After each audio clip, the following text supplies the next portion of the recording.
1965, Eli returned to Damascus for what would be his last mission. He was already under quiet surveillance, though he did not know it. His friends still greeted him warmly, but shadows followed his steps. Syrian intelligence was listening, waiting. One night before dawn, Eli tapped out a long transmission to Tel Aviv. He described political tensions, artillery movements, and plans for the coming year. But this time, the signal was intercepted. Syrian vans with Soviet tracking equipment triangulated the location, the villa of Kamel Amin Thabit. The trap closed. Soldiers stormed his home, tearing through rooms, ripping up floorboards. They found his radio, his codes, his notebooks. Eli Cohen, the Phantom of Damascus, was finally unmasked. Eli was dragged to Meze prison, infamous for its darkness, its screams, its endless interrogations. At first, they beat him savagely, demanding names, networks, confessions. But Eli gave them nothing.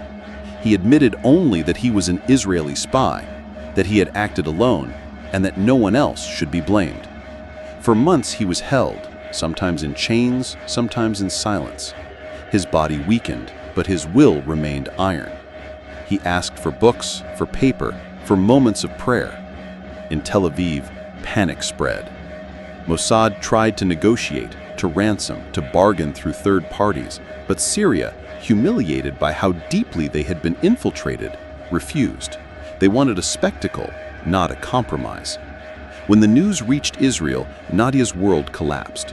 She begged the government to save her husband, wrote letters to foreign leaders, pleaded with the Pope himself. She held their children close, trying to shield them from the whispers of neighbors, the grim faces of officials. But each reply was the same. Negotiations had failed. Syria would not bend. The image of Eli Cohen, brilliant, brave, condemned, spread across Israel. He became a symbol of both pride and despair. A man who had given everything for his country and who now faced death alone. On May 18, 1965, Eli was allowed to write a final letter to his wife. His handwriting trembled, but his words were steady. "My beloved Nadia, do not mourn too much. Raise our children with dignity. Tell them that their father loved them more than life, and tell them that I died with my head held high."